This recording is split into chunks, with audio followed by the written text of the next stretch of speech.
मेरे लोगों के लिए तो मेरे खून का कतरा कतरा भी हाजिर है। लेकिन मैं फिर ये बता रहा हूँ, सीबीआई जांच कराओ, दूध का दूध पानी का पानी हो, पता लग जाएगा हिंसा किसने कराई है और किसका नुकसान हुआ। ठीक है, धन्यवाद। चलो, देखिए, मैं कौशाम्बी पीड़ित परिवार से मिलने के लिए जा रहा था। पुलिस ने मुझे झूठी बातों में गुमराह करके, क्योंकि हम संविधान को मानने वाले लोग हैं, हमने उनके बात का भरोसा किया और उन्होंने हमें जो है इलाहाबाद सर्किट हाउस में डिटेन करने का काम किया। मैं अपने पीड़ित पाल समाज के परिवार से नहीं मिल पाया। इसोटा का जो परिवार था, इसकी जला के हत्या कर दी, उनसे नहीं मिल पाया। इस वजह से मेरे मन में तकलीफ है और फिर मैं आज सुबह वहां से लौटा हूं। क्यों मुझे परिवार से नहीं मिलने दिया गया? क्या वहां छिपाया जा रहा है? ऐसा क्या है जो जनता के सामने ना आए? क्यों मुझे वहां जाने रोका गया? इसका जवाब जो है उत्तर प्रदेश सरकार को, पुलिस को, एडमिनिस्ट्रेशन को देना चाहिए। सैकड़ों लोगों पर एफआईआर हुई है और आपके 20 से 25 लोग गिरफ्तार। देखिए, बवाल की सूचना मुझे भी जब मैं सर्किट हाउस में था वहीं मिली। मैं ये स्पष्ट तौर पर कहना चाहता हूं कि जो लोग सदगुरु रविदास जी महाराज को, भगवान बुद्ध को, गुरु नानक देव को, संत कबीर को और अन्य संतों, गुरुओं, महापुरुषों को, बाबा साहब अम्बेडकर को मानते हैं, वो कभी हिंसा का ना सहारा लेते ना हिंसा में शामिल होते। कमजोर वर्गों के लोगों पे हिंसा का आरोप लगाना सबसे आसान काम है। मैं तो ये मानता हूं, मैंने बहुत सारी वीडियो देखी है जिसमें पुलिस के साथ मिलके वहीं के स्थानीय लोग पथराव कर रहे हैं और बहुत सारी गाड़ियां जलने की खबर भी आई। मैं आपको विश्वास दिला कहता हूं, जांच होने दीजिए। मैंने सीबीआई जांच की मांग की। सीबीआई जांच की मांग की है कि निष्पक्ष जांच हो जाए और निष्पक्ष जांच के बाद जो दोषी उस पर कार्रवाई हो। आपको बाद में ऐसा पता लगेगा कि जो गाड़ियां जली वो भी हमारे लोगों पे पुलिस ने लाठीचार्ज किया, पथराव किया। स्थानीय लोगों ने, हमारे लोग जान बचा के भागे, उन्हीं की गाड़ियों को जला देगा। आप देखना, जब वो गाड़ियों की रिपोर्ट निकल के आएंगी तो हमारी गाड़ियां है। ये स्थानीय लोगों ने और पुलिस की मिली भगत से कौशाम्बी के मामले से पाल समाज की बेटी का ध्यान भटकाने के लिए और इसोटा के परिवार को न्याय न मिल जाए उससे ध्यान भटकाने के लिए ये साजिशन हिंसा कराई गई है और इसकी सीबीआई जांच होनी चाहिए, जो दूध का दूध पानी का पानी हो जाए। मैं ये भी आपको कहना चाहता हूं, ये कॉन्स्पिरेसी उन्हीं की है जिन्होंने मुझे वहां जाने से रोका। वो नेता, सफेद पोश, वो अधिकारी कर्मचारी जो नहीं चाहते थे मैं वहां पहुंच जाऊं। आप एक बात और समझिए, मैं सीबीआई जांच की मांग कर रहा हूं, सरकार को करानी चाहिए भाई, ये तो उनके हाथ में है ना। अगर वो न्याय निष्पक्ष करना चाहते हैं तो सीबीआई जांच करा दे, लेकिन वो सीबीआई जांच ना कराकर वो करेंगे क्या? आजाद समाज पार्टी भीम आर्मी का जो वर्चस्व बढ़ रहा है, उनकी शक्ति बढ़ रही है, उनके नेताओं को चिन्हित कर वो पुलिस के द्वारा जब झूठे मुकदमे लगा के सख्त कार्रवाई करके उनके हौसलों को डराने का काम करेंगे। मैं स्पष्ट कर दूं, भीम आर्मी, आजाद समाज पार्टी और बहुजन मिशन के बहादुर योद्धा किसी डरने वाले नहीं है। और अगर कार्यकर्ताओं का उत्साह तोड़ने का काम किया गया, कार्यकर्ताओं का शोषण करने का काम किया गया, तो इस बार आंदोलन कौशाम्बी, इलाहाबाद में नहीं, इस बार आंदोलन लखनऊ में होगा। ये मैं मीडिया के माध्यम से घोषणा कर रहा हूं। हम लोग पीछे नहीं हटेंगे, एक एक कार्यकर्ता का संरक्षण करेंगे। वो हमारे परिवार के लोग हैं, उन पर जुल्म सितम ढाया जाएगा तो पूरे उत्तर प्रदेश के, देश भर के बहुजन समाज के लोग चुप नहीं बैठेंगे।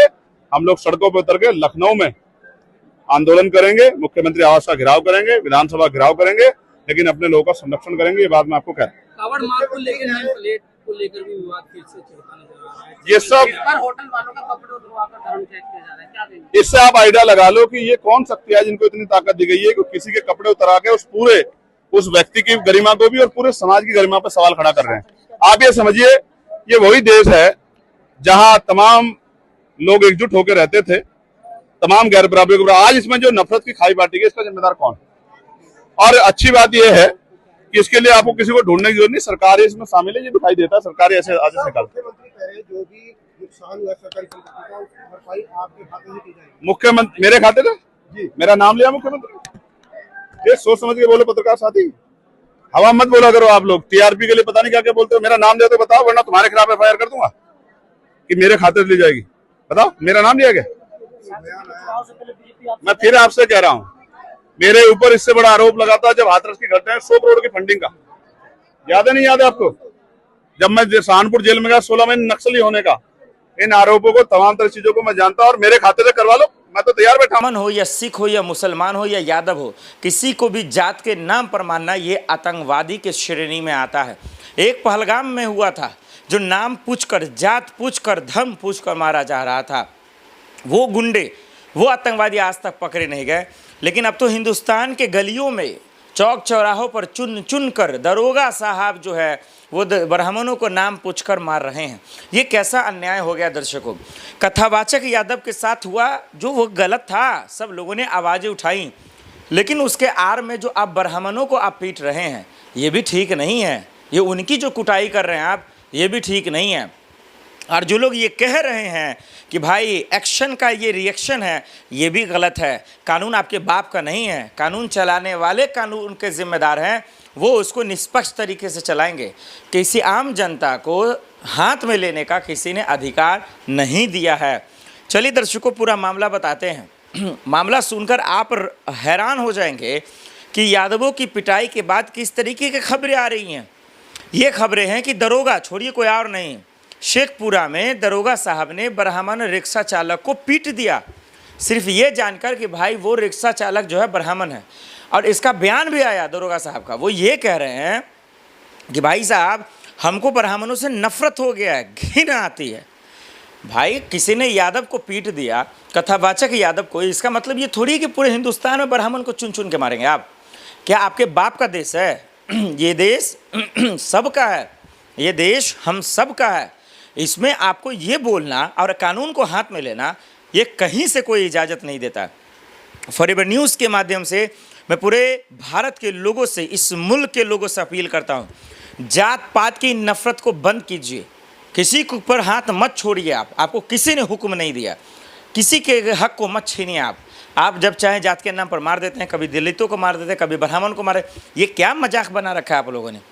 दर्शकों इस तरीके की खबरें आ रही हैं, कहीं ऐसी ऐसी खबरें आ रही हैं कि कहीं पर जो है मंदिरों से ब्राह्मण को निकाल दिया जा रहा है, कहीं पे उनको पूजा नहीं करने दी जा रही है। कोई ब्राह्मण किसी यादव समाज में पूजा करवाने जा रहा है, कथा करने जा रहा है, उनको पीट दे रहे हैं, महिलाएं पीट दे रही हैं।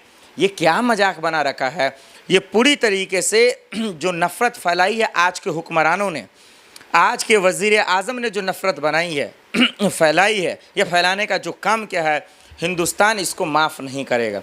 ये हो क्यों रहा है? ये उन जाहिल नेताओं के वजह से हो रहा है, ये उन जाहिल मंत्रियों के वजह से हो रहा है, जिनकी औकात नहीं है कि महंगाई कम कर सके, जिनकी औकात नहीं है कि कानून व्यवस्था को दुरुस्त कर सके, जिनकी औकात नहीं है कि शिक्षा व्यवस्था में बेहतर काम कर सके।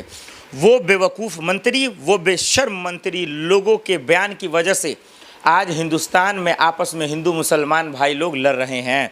लोग छोड़िए हिंदू मुसलमान की राजनीति को, आज हिंदू भाई लड़ रहे हैं जात पात के नाम पर। ये कैसा देश बना रखा है इन लोगों ने। इनसे बचने की ज़रूरत है, इनसे महफूज रहने की ज़रूरत है कि आज कोई ब्राह्मण यादव को पीट रहा है, कोई यादव ब्राह्मणों को पीट रहा है। इससे घिनौना और इससे बेवकूफ़ तस्वीरें हिंदुस्तान में क्या ही हो सकता है। दर्शकों आप अंदाज़ा लगाइए, ज़रा सा सोचिए कि किस तरीके से, कितना ख़राब लगता होगा कि जब किसी की चोटी काटी जा रही हो जात के नाम पर, जब किसी को पीटा जा रहा हो और किसी को मंदिर से निकाल दिया जा रहा हो। और आज के जो मंत्री हैं, जो मुख्यमंत्री है, सब खामोश है, सब चुप हैं, सब के सब तमाशा देख रहे हैं। ये क्या मजाक बना रखा है दर्शकों, ये हम सबको समझने की ज़रूरत है। अब बताते हैं कि इस मसले का इलाज क्या है और इस